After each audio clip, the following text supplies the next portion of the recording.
అమెరికాలో అంత భయంకరమైన ప్రమాదం ఎందుకు జరిగిందో తెలుసా? మొన్న 5-6 తారీఖుల సమయంలో గోల్డెన్ గ్లోబల్ అవార్డు అని జరిగింది. ప్రపంచంలో బాగా నటించిన వారికి ఇచ్చే అవార్డు ఫంక్షన్ ఆ ప్రాంతంలో జరిగింది. అద్భుతమైన ప్రదర్శన చేసిన వారికి, సినిమాలు బాగా చేసిన వారికి అవార్డు ఇచ్చి అక్కడ ఒక పెద్ద స్క్రీన్ పెట్టారు.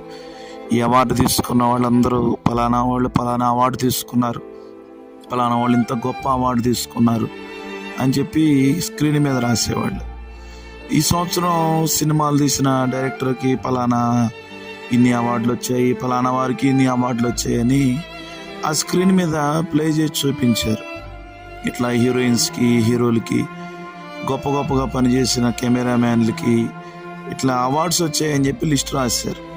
వాళ్ళు చేసిన పొరపాటు ఏంటంటే అక్కడ దేవునికి వచ్చిన అవార్డు ఏంటి అని రాసి దేవునికి ఏమో 0 పెట్టారు, మిగిలిన వాళ్ళకి 10-15 రాసి దేవునికి 0 మార్కులు వచ్చాయి, ఆయన వల్ల మనకి ఎటువంటి ఉపయోగం లేదు అని రాశారు. అసలు ఎందుకు అక్కడ అలా జరిగిందో తెలియదు, కానీ మనుషులు కోపం వస్తే కొంతసేపే ఉంటుందేమో, కానీ దేవునికి కోపం వస్తే అక్కడ జరిగిన అది 48 గంటల్లోనే ఆ ప్రాంతం అంతా తగలబడింది, కారు చిచ్చుతో తగలబడింది. ఒక కండా లేదు, ఒక బండా లేదు, ప్రతిదీ కూడా కాలిపోయింది. ఇప్పుడు కూడా ఆ మంటలు ఆగలేదు. మీరు అనుకుంటున్నారు చాలా బాగుంది, తింటున్నాం, ఉద్యోగం చేసుకుంటున్నాం అని అనుకుంటున్నారు, కానీ చూడండి పక్కన ఉన్న దేశాల్లో భయంకరమైన విపత్తులు కలుగుతున్నాయి.